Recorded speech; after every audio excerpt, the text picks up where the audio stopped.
नमस्कार दोस्तों, हमने जो एनआईएस चैप्टर जो चैप्टर 4 है एनवायरमेंट स्टडीज का कक्षा 12 का जो उसका पारिस्थितिकी के सिद्धांत उसका चैप्टर नंबर 4 का हमने पांचवें पार्ट तक पढ़ा था। अब हम छठा पार्ट पढ़ेंगे। पारिस्थितिकी समुदाय कम्युनिटी या उचित तौर पर कहा जाए जैविक समुदाय से तात्पर्य विभिन्न प्रकार के ऐसे समष्टि से है जो एक साथ एक ही पर्यावास में निवास करते हैं। मतलब उसका समुदाय का ये पारिस्थितिकी समुदाय मतलब जैविक समुदाय विभिन्न प्रकार के ऐसे जीवों से है जो एक ही समष्टि से हो। समष्टि मतलब एक ही से हो, जो एक साथ ही एक एक ही पर्यावास में निवास करते हो। ठीक है। जैविक समुदाय के संगठन समुदाय की विशिष्ट पैटर्न को समुदाय को संरचना कहा जाता है। इसका निर्धारण निम्न प्रकार किया जाता है। विभिन्न समष्टियों की भूमिका द्वारा मतलब विभिन्न प्रकार के समष्टियां जो अलग अलग प्रकार की जो जनसंख्या है एक ही प्रजाति की उनकी भूमिका द्वारा इसकी विभिन्न समष्टियों के परास इस इसकी विभिन्न समष्टियों के परास द्वारा उस क्षेत्र का प्रकार जिसमें समुदाय की समष्टियां पाई जाती है, उस क्षेत्र का प्रकार जिसमें समुदाय की समष्टियां पाई जाती है। समुदाय के प्रजातियों की विविधता के कारण समुदाय की प्रजातियां उनकी विविधता के कारण उस क्षेत्र में रहने वाले समुदाय की विभिन्न समष्टियों के बीच अनोन्य उनके बीच में जो अनोन्य क्रिया है उनके द्वारा समुदाय के सदस्य है अपने पर्यावरण के साथ सक्रिय रूप से अनोन्य क्रिया करते हैं। समुदाय में केवल पौधे और जीव जंतु रहते हैं जो एक पर्यावरण के साथ अनुकूलन कर लेते हैं।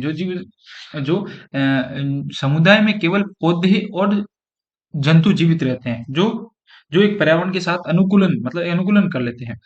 जलवायु पर्यावरण में की प्रकार को निर्धारित करती है। अतः समुदाय में जीवों के प्रकार का निर्धारण भी जलवायु के समुदाय में किस प्रकार जीव होंगे वो भी जलवायु द्वारा ही होता है। उदाहरण के लिए यह किसी क्षेत्र की जलवायु है जो इस बात का निर्धारण करती है कि कोई क्षेत्र मरुस्थल होगा या जंगल होगा। यदि वहां बरसात कम होगी तो वो जलवायु शुष्क हो तो वहां मरुस्थल होगा, या जो झाड़ियां होंगी कंटीली होगी, वो जो जीव होंगे वो भी कम पानी वाले होंगे। तो इस प्रकार जलवायु ही निर्धारण करती है कि किस प्रकार के जीव जंतु और पेड़ पौधे रहेंगे। अब मानव निर्मित समुदाय जैसे लोन या फसल समुदाय ऐसे मानव निर्मित समुदाय हैं जिसमें से फसल समुदाय अपेक्षाकृत साधारण समुदाय फसल समुदाय कैसा साधारण समुदाय है और इसमें केवल एक ही प्रजाति ही सम्मिलित होती है। कैसे एक ही, जबकि प्राकृतिक समुदाय में जो मतलब जो जो मानव निर्मित समुदाय एक ही प्रजाति होगी, लेकिन जो प्राकृतिक समुदाय है उनमें अनेक प्रजातियां होगी। मानव निर्मित समुदाय है वो अत्यधिक अस्थायी होते हैं, जो उनका कोई परमानेंट नहीं होते, जबकि इन्हें देखभाल और निरंतर की रख रखाव की आवश्यकता होती है और उन्हें देखभाल और निरंतर रख रखाव जबकि इनको कोई अब आता है स्तरीकरण मतलब स्टारिफिकेशन स्टार स्टारिफिकेशन। तो स्टार किसी समुदाय के स्तरीकरण से तात्पर्य वनस्पति की ऊर्ध्वाधर परतें, जो वनस्पति है उसकी ऊर्ध्वाधर मतलब ऊर्ध्वाधर परतें हैं। उष्णकटिबंधीय वन ऊर्ध्वाधर ऊर्ध्वाधर स्तरीकरण का एक अच्छा उदाहरण है। ऊर्ध्वाधर का अच्छा उदाहरण अधिकतर उष्णकटिबंधीय वर्षा वनों में वनस्पति 5 प्रकार की परतें बनाए।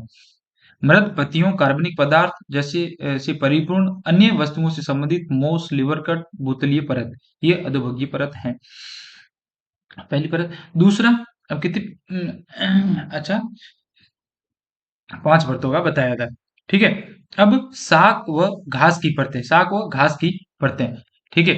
अब लघु झाड़ियों की परतें, ऊंची झाड़ियों की परतें, लघु वृक्षों के नीचे की परतें और निम्न वृक्षों की परत और उच्च परत या बड़ी पेड़ों द्वारा निर्मित वृक्षों की परतें। अब स्तर स्तर बताए गए। देखो, निगमित पेड़, ठीक है, ऊपर ऊपर निगमित पेड़ बन गया। अब निम्न पेड़ों की घनी परत ये आ जाती है। ठीक है। अब लघु पेड़ों की निचली परत, ये लघु पेड़ों की निचली परत है। लघु पेड़ों की मतलब जो अब ऊंची झाड़ियां, ठीक है, लघु झाड़ियां और नवविध बिखरे हुए शाक। अब जंतु जीवन अधिकतर उड़ने वाले जीव, ठीक है, जंगली जानवरों के प्रमुख आवास यहाँ होते हैं और जंगल की सतह पर जानवर मुश्किल से उतरते हैं और जंगल की सतह पर जानवर थोड़े समय के लिए उतरते हैं और मृदा जीव। एक जैविक समुदाय में स्तरीकरण कैसे होता है? जैसा कि आप चित्र 4.4 में देख सकते हैं कि उष्णकटिबंधीय वन में वितान का वर्चस्व होता है। किसका? वितान। वितान का वर्चस्व होता है। वन अपने नीचे उग रहे लघु शाक वृक्षों के लिए प्रकाश और आर्द्रता की परिस्थितियों को रूपांतरित करते हैं। आर्द्रता की परिस्थितियों को रूपांतरित नीचे उगे, जिसके परिणाम स्वरूप यह लघु वृक्ष भूतलीय वनस्पति के लिए परिस्थितियों का भूतलीय जो जमीन पर भूतल पर रहने वाली जो परिस्थितियों के निर्धारण करते हैं, उनकी परिस्थितियां निर्धारण करते हैं। वनस्पति समुदाय का ऊर्ध्वाधर स्तरीकरण समुदाय की संरचना को निर्धारित करता है। समुदाय की संरचना को जो समुदाय है किस प्रकार के निर्धारित करता है। वनस्पति विभिन्न जीवों को कई पर्यावास या आवास प्रदान करती है। कई पर्यावास या आवास वनस्पति आवास प्रदान करती है। समुदाय के विभिन्न स्तरों में पौधों और जंतुओं की विभिन्न प्रजातियां होती है। पौधों समुदाय प्रत्येक स्तर के पौधों और जंतुओं का आकार, व्यवहार, अनुकूलन अन्य स्तरों के पौधों, जंतुओं से भिन्न होता है। इनसे क्या होता है? भिन्न होता है। जीवों के विभिन्न स्तर समुदाय के सदस्यों के बीच स्पर्धा संघर्ष को कम करते हैं। स्पर्धा मतलब इस पर कंपटीशन को कम करते हैं। समुदाय में विभिन्न प्रजातियां पोषक तत्वों, जगह, प्रकाश, अन्य संसाधन के लिए एक दूसरे से स्पर्धा मतलब पोषक तत्वों एक दूसरे से स्पर्धा मतलब कंपटीशन करते हैं, ताकि स्पर्धा में एक दूसरे को मतलब जो पोषक तत्व हो, जगह हुआ, प्रकाश हुआ, इनके लिए सबके लिए। पुनः चित्र 4.4 में देखते हैं इस तरह अंतर प्रजातीय स्पर्धा को कम करने की एक व्यवहारिक रणनीति है। अब समुदाय अभिलक्षण प्रजाति विविधता समुदाय की एक मुख्य विशेषता प्रजाति विविधता है। प्रजाति में क्या क्या विविधता पाई जाती है? किसी समुदाय में उपस्थित विभिन्न प्रकार के जीव इसकी प्रजाति विविधता को प्रदर्शित करते हैं। प्रजाति विविधता को प्रदर्शित करते हैं। एक समुदाय का प्रजाति संगठन विविधता दूसरे प्रजाति संगठन से भिन्न होता है। एक ही समुदाय में भी प्रजाति संगठन मौसमी विविधता हो सकती है। प्रजाति विविधता समुदाय स्थायित्व को भी प्रभावित करती है। स्थायी समुदाय वह है जिसमें अगर विघ्न आ जाए तो वह अपनी मूल अवस्था में वापस आने की क्षमता रखती है। मतलब अगर कोई टकराव आ जाए तो वापस आने की। जिन समुदायों में प्रजाति विविधता बहुत अधिक होती है वे अपेक्षाकृत अधिक स्थायी होते हैं। अब विविधता की गणना प्रजातियों की संख्या तथा प्रत्येक प्रजाति अपेक्षित बाहुल्य के द्वारा ही की जा सकती है। अपेक्षित बाहुल्य समुदाय में पाई जाने वाली विभिन्न प्रजातियों की अपेक्षित अनुपात की माप है। प्रजातियों की संख्या जितनी अधिक होगी जितना समान होगा, प्रजातियां विविधता उतनी ही अधिक होगी। अब पारिस्थितिकी अनुक्रम। अब जैविक समुदाय में गतिक पारिस्थितिकी अनुक्रम इक्वलाइजेशन सक्सेशन क्या होता है? जैविक समुदाय में प्रकृति गति अधिक होती है। जो एक जैविक समुदाय है उनमें प्रकृति की गति अधिक और समय के साथ परिवर्तन वह प्रक्रम जिसके द्वारा किसी क्षेत्र में पाई जाने वाली वनस्पति और जंतु प्रजातियों के समुदाय समय के साथ समुदाय में परिवर्तित हो जाते हैं। जो प्रकृति समुदाय में परिवर्तित हो जाते हैं, दूसरे समुदाय में उनके स्थान ले लेते हैं। पारिस्थितिकी अनुक्रम एक समुदाय मतलब समय के साथ परिवर्तन होकर एक समुदाय देश से दूसरे समुदाय में स्थानांतरित हो जाते हैं, उनको पारिस्थितिकी अनुक्रम कहलाता है। इस परिवर्तन में जैविक तथा अजैविक दोनों घटक सम्मिलित रहते हैं। यह परिवर्तन समुदायों में क्रियाकलापों, उसके विशेष क्षेत्र और भौतिक पर्यावरण के द्वारा आते हैं। भौतिक पर्यावरण परिवर्तनों की प्रकृति, दिशा, दर, इष्टतम सीमा को प्रभावित करता है। अनुक्रम के दौरान वनस्पति और जंतु दोनों ही समुदाय परिवर्तन से गुजरते हैं। दो प्रकार के अनुक्रम है, प्राथमिक अनुक्रम और द्वितीय अनुक्रम। अब प्राथमिक अनुक्रम खाली क्षेत्रों जैसे चट्टानों, नवनिर्मित डेल्टाओं और रेत के टीलों, ज्वालामुखी और द्वीप समूह, बहते हुए लावा, हिमोट पौधों की तरफ हट रही हिम नदी के द्वारा बनाया गया अनावृत कीचड़, जहां पहले किसी समुदाय का अस्तित्व नहीं था, में होता है। वह पौधों जो पहली खाली जगह जहां मिट्टी पहले नहीं थी वे में उगते हैं, अग्रगामी प्रजाति कहलाते हैं। अग्रगामी पौधों के संग्रहों को सामूहिक रूप से अग्रगामी समुदाय कहा जाता है। अग्रगामी प्रजाति की दर बहुत अधिक होती है, परंतु दर अधिक होती है परंतु जीवन काल कम होता है। अब ये हो गए नान चट्टाने, ये लाइकेन, लघु वर्षीय पौधे लाइकेन, बहुवर्षीय शाक जो ये अग्रणी व्यवस्था है। अब घास, झाड़ियां, असहाय भीड़, ठीक है। अब मध्यम अवस्थाएं, अब चरमोत्कर्ष छाया पेड़ आदि नीचे ये सारी प्राथमिक अनुक्रम सुव्यवस्थित श्रेणी। अब प्राथमिक अनुक्रम का द्वितीय अवलोकन अनुक्रम की अपेक्षा कठिन होता है। द्वितीय कर्म में अब कठिन होता है क्योंकि पृथ्वी पर ऐसे स्थान बहुत कम है जहां पहले से जीवों का समुदाय नहीं, अब ऐसा संभव नहीं। इसके अतिरिक्त प्राथमिक अनुक्रम में द्वितीय अनुक्रम की अपेक्षा अधिक समय लगता है, उसमें अधिक समय लगता है क्योंकि प्राथमिक अनुक्रम के दौरान मिट्टी को बनने का प्रक्रम चलता है, जबकि द्वितीय अनुक्रम में उस क्षेत्र में प्रारंभ हो जाता है जहां मिट्टी पहले से मौजूद है। वे समुदाय जो अग्रगामी समुदाय कहलाते हैं, जो खाली क्षेत्र में सबसे पहले अपना वास स्थान बनाते हैं। वे अग्रगामी अग्रगामी समुदाय की जगह ऐसा समुदाय ले लेता है जिसमें विभिन्न प्रजातियों का सम्मिश्रण होता है, जिसमें विभिन्न प्रजातियों का सम्मिश्रण होता है। द्वितीय समुदाय की जगह तृतीय समुदाय ले लेता है, तो यह प्रक्रम क्रम चलता रहता है, जिसमें एक समुदाय की जगह दूसरा समुदाय ले लेता है। प्रत्येक संक्रमण समुदाय जो अनुक्रमण के दौरान अस्तित्व में आता है और एक दूसरे के द्वारा विस्थापित कर दिया जाता है, एक दूसरे की जगह विस्थापित करते हैं, वह अनुक्रमिक समुदाय कहलाता है। अनुक्रम का अंतिम चरण जिस समुदाय की रचना करना है, वह चरमोत्कर्ष समुदाय कहलाता है। चरमोत्कर्ष समुदाय स्थायी, परिपक्व, अधिक जटिल और दीर्घकालिक होता है। एक समुदाय एक दिए हुए क्षेत्र में समुदायों का संपूर्ण क्रम, जिसमें अनुक्रम के दौरान एक समुदाय दूसरे का अनुवर्ती होता है, क्रमावस्था कहलाता है। इस प्रकार समुदाय इस प्रकार के समुदाय में के जंतु भी अनुक्रम को दर्शाते हैं, जो काफी हद तक वनस्पति अनुक्रम के द्वारा निर्धारित होते हैं। यद्यपि इन अनुक्रमिक चरणों के भी जंतुओं के उन प्रकारों को प्रभावित करते हैं, मतलब जो निकटवर्ती समुदायों से प्रवसन करने में सक्षम होते हैं। चरमोत्कर्ष समुदाय जब जब तक अबाधित रहता है, जिनको बाधा नहीं रहती, तब तक की प्रचलित जलवायु और पर्यावास कारकों द्वारा अपेक्षाकृत स्थायी और गतिविधि, मतलब परमानेंट और गतिशील दोनों में सामंजस्य हो जाता है। वह अनुक्रम जो जिस स्तर पर घटित होता है, आर्द्रता कम है, जैसे खाली चट्टान, जो इसे शुष्क तारंबी कहते हैं।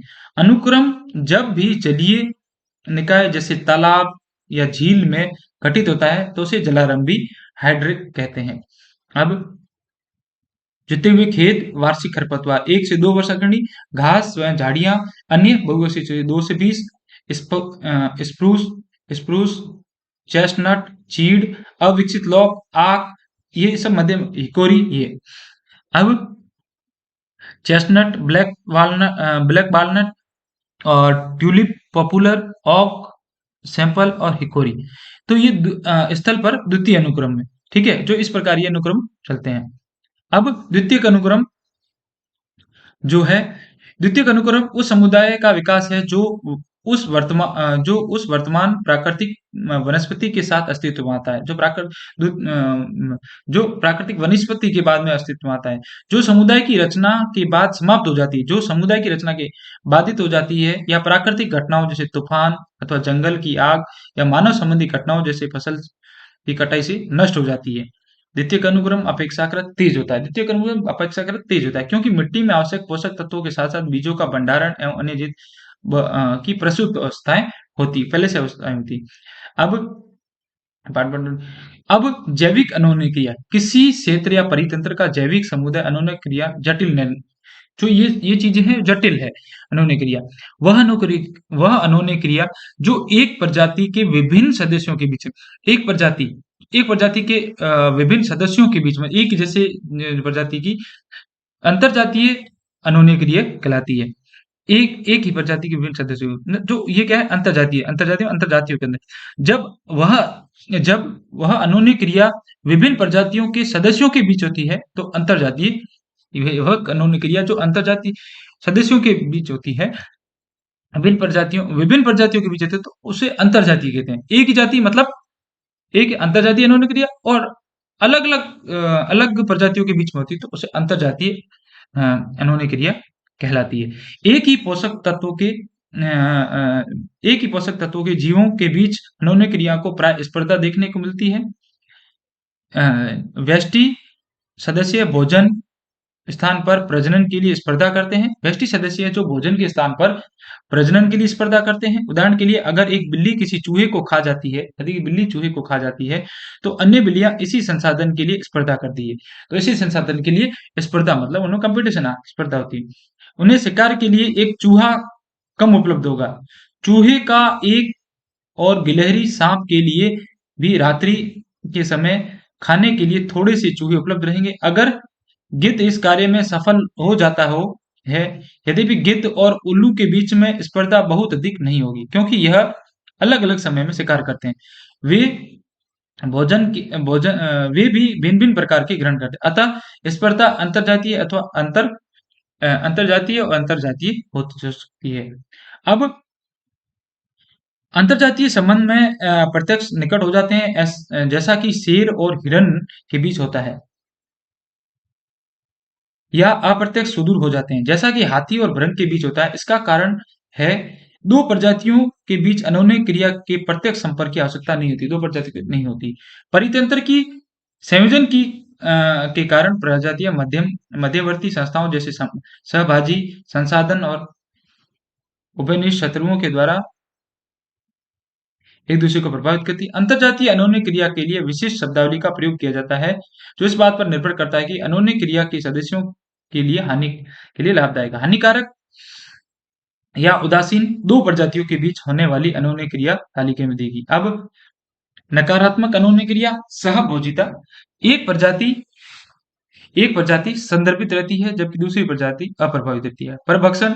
एक शिकारी शिकार संबंध एक प्रजाति शिकारी को लाभ होता है जबकि दूसरी प्रजाति को हानि होती है, शिकार को, वह संदर्भित रहती है। अब परजीविता मतलब एक खाएगा तो उसको लाभ होगा, दूसरी दूसरी जो जिसका शिकार किया जाता है उसको हानि होगी। अपरजीविता। एक प्रजाति को लाभ और परजीवी को लाभ और दूसरी को पोषक को हानि होती है।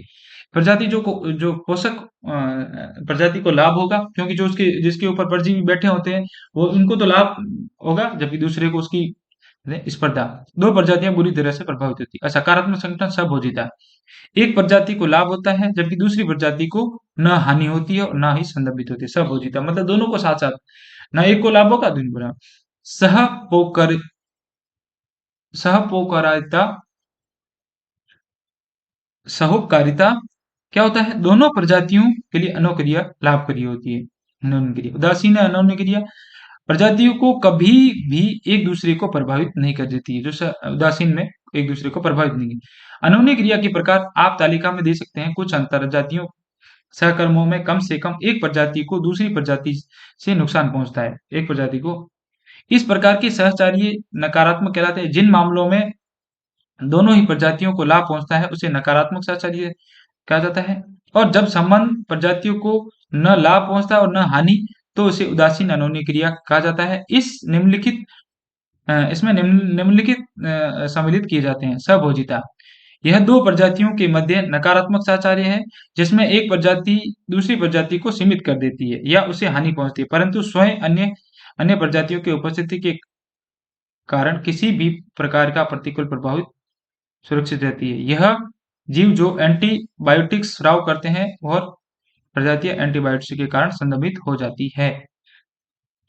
सहभोजिता के उदाहरण है, उदाहरण के लिए ब्रेड मोल्ड कवक पेनिसिलिन नामक एंटीबायोटिक उपलब्धता है जो विभिन्न प्रकार के बैक्टीरिया की वृद्धि रोकती है। पेनिसिलियम को स्पष्ट रूप से लाभ पहुंचता है क्योंकि बैक्टीरिया समाप्त होने के कारण पेनिसिलियम अधिक भोजन उपलब्ध होता है। अब शिकार प्रीडेशन। इस अनोन्य क्रिया में शिकारी अन्य प्रजातियों के जंतुओं को, जिन्हें शिकार कहते हैं, को पकड़ते हैं, मारते हैं और खा जाते हैं। परिपक्षी को स्वभाव इस संबंध में लाभ प्राप्त करते हैं, जबकि शिकारी को हानि पहुंचती है। तेंदुए, बाघ और चीते जैसे परपक्षी अपने शिकार को पकड़ने के लिए, उसे मारने के लिए गति, दांत, पंजों का उपयोग करते हैं। ठीक है, तो ये हो गया शिकार। अब परजीविता। जो मतलब ये अपन ने पढ़ा ना, तो मतलब परपक्षी स्वभाव लाभ प्राप्त कर, परपक्षी को लाभ होता है भक्षी को। जब शिकार को हानि होती है तो तेंदुए, बाघ, चीते जैसे अपने परपक्षी शिकार को पकड़ने के लिए, मारने के लिए गति, दांत, स्पीड का है और दांतों का है, पंजों का उपयोग करते हैं। परजीविता। इस प्रकार की अनोन्य क्रिया एक प्रजाति को लाभ होता है, इसमें एक प्रजाति को लाभ होता है तथा दूसरी प्रजाति को हानि होती है। परजीवी सामान्यतः छोटे आकार का जीव होता है। जो अन्य सजातियों के अंदर उनके ऊपर रहता है, जिस जिस प्रजाति से प्रजाति को अपना भोजन और आश्रय प्राप्त होता है उसे परपोषी मतलब कहते हैं। परजीवी को लाभ प्राप्त होता है और परपोषी को हानि। अनेक जीव जंतु, बैक्टीरिया, वायरस, पौधों, जंतुओं परजीवी है 4.17 और में देख सकते हैं क और ख में। डोडर पौधा अमरबोइल 4.17 में, और मिलेस्टेस्टो मतलब लोरेंथस जैसे पादप जीवी है जो पुष्पीय पौधों पर निर्वाह करते हैं। फीताकृमि, गोलकृमि, मलेरिया परजीवी, अनेक बैक्टीरिया, कवक, मानव मानव पाए जाने वाले परजीवी है। देखो का डोडर अमरबेल का परजीवी पौधा एक झाड़ी के ऊपर उपस्थित है। ठीक है, फोटो नहीं आ रहा है इसमें। दूसरा डोडर एक पत्ती जिसमें परजीवियों का पौधा जो घास वृक्ष पत्ती के ऊपर जो घास वृक्ष की पत्ती के ऊपर उग रहा है। एस्कोरिक लुम्बिकॉइडिस संक्रमण फैलता है मनुष्य को गोल कृमियों की एक बड़ी संख्या।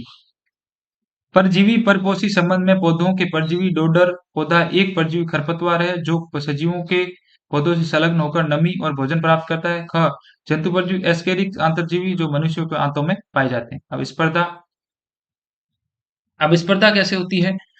दो समष्टियों के मध्य ऐसी अनोन्य क्रिया है जिसमें दोनों प्रजातियों को कुछ हद तक नुकसान होता है। उस स्पर्धा उस समय तक होती है जब दोनों व्यष्टि प्रजातियों को ऐसे महत्वपूर्ण संसाधन की आवश्यकता होती है जिसकी उपलब्धता कम है। यह महत्वपूर्ण संसाधन भोजन, जल, आश्रय, घोंसला बनाने का स्थान, साथी का स्थान हो सकता है। इस प्रकार स्पर्धा दो प्रकार हो सकती है। अंतर्जातीय स्पर्धा जो एक ही प्रवास में रहने वाली दो विभिन्न प्रजातियों के बीच होती है। अंतर्जातीय स्पर्धा को एक ही प्रजाति के सदस्यों के बीच होती है। अंतर्जातीय स्पर्धा क्योंकि एक ही जाति के सदस्यों के बीच होती है अत्यधिक प्रचंड होती है। अब इस प्रकार के संबंधों में एक ही प्रजाति लाभान्वित होती है जबकि दूसरी प्रजाति न लाभ प्राप्त होता है और न हानि। कुछ प्रजातियां अन्य प्रजातियों से आश्रय परिवहन का लाभ, उदाहरण के लिए सकरफिश रिमोरा अपने सिर के लिए सबसे ऊपर उपस्थित चूसकों की सहायता से शार्क मछली से संलग्न हो जाती है। इससे रिमोरा को सुरक्षा हासिल करने में सहायता मिलती है। इसके साथ मुफ्त परिवहन और शार्क का बचा हुआ भोजन प्राप्त हो जाता है। शार्क को इस संबंध में कोई लाभ प्राप्त नहीं होता, ना कोई हानि, प्रतिकूल प्रभाव पड़ता है। वृक्षों और अपराधों और पौधों के बीच में संबंधित सबभोजिता का एक उदाहरण है। अधिपादप अन्य जैसे फर्न, मॉस, अर्किड रहते हैं। वृक्षों की सतह का उपयोग के सहारे के लिए सूर्य का प्रकाश, नमी प्राप्त करने के लिए वृक्षों को इससे कोई ना लाभ होता है और ना उसे हानि होती है। सहभोजिता सार ये सहजीविता दो प्रजातियों के बीच में निकट सहचर्य होता है जिसमें दोनों प्रजातियां लाभान्वित होती है। उदाहरण के लिए समुद्री एनीमोन हर्किड कैब के कवच संलग्न हो जाता है, परिवहन नया भोजन प्राप्त करता है, जबकि एनीमोन हर्बिट क्रेन को दंश कोशिकाओं द्वारा सुरक्षा प्रदान करता है। ठीक है, यदि भी कुछ जो कुछ सहजिता इतनी घनिष्ठ होती है कि अनोनीय क्रिया करने वाली अधिक समय तक एक दूसरे के बिना जीवित नहीं रह सकती क्योंकि अपनी उत्तरजीविता के लिए पूर्ण रूप से एक दूसरे पर निर्भर होती है। इस प्रकार घनिष्ठ सहचर्यता सहभागिता कहलाता है। दीमक को उनकी इनकी आंत में पाए जाने के कारण प्लेजेनेट प्राणी इस प्रकार घनिष्ठ सहचर्य के उदाहरण है। दीमक लकड़ी खा जाती है परंतु इसे पचाने के लिए इनके पास एंजाइम नहीं होता। इनकी आंत प्लेजेंट प्रोटिस्ट पाए जाते हैं जिनमें दीमक के द्वारा खाई गई लकड़ी सेल्यूलोज का पचाने उसे शर्करा में परिवर्तित करने के एंजाइम होते हैं। ठीक है, प्लेजे फ्लैजेलेट प्राणी इस शर्करा का कुछ भाग अपने उपापचय के लिए उपयोग करते हैं। दीमक के लिए प्रचुर मात्रा में शर्करा बची रहती है। दीमक और फ्लैजेलेट दोनों ही एक दूसरे के बगैर जीवित नहीं रह सकते। सहभागिता का एक और परिचित उदाहरण फूलों के परागकणों में देखा जा सकता है जहां पुष्पीय पौधों का परपरागण मधुमक्खियों के द्वारा होता है जो पौधों से रस प्राप्त करके लाभान्वित करती है और ये एक दूसरे के बिना जीवित नहीं रह सकते। अब उदासीनता ऐसी दो प्रजातियों ऐसी दो प्रजातियों के बीच में संबंध है जो परस्पर क्रिया तो करती परंतु एक दूसरे को प्रभावित नहीं करती। वास्तविकता उदासीनता अत्यंत अविश्वसनीय होती है। इसे सिद्ध करना असंभव होता है। परितंत्र के द्वारा प्रदर्शित की जाने वाली अनहोनी क्रिया में जटिल नेटवर्क के संबंध में कोई निश्चित तौर पर सकारात्मक रूप से यह नहीं कह सकता। प्रजातियों के बीच में बिल्कुल स्पर्धा नहीं होती। किसी भी प्रजाति को कोई भी लाभ नहीं होता क्योंकि वास्तविक उदासीनता दुर्लभ महत्वहीन है। अतः इसके उपयोग को प्राय उन परिस्थितियों के लिए विस्तारित किया जहां अनहोनी क्रिया मामूली नगण्य है। धन्यवाद। अब अगला जो पार्ट है हम आगे पढ़ेंगे। धन्यवाद।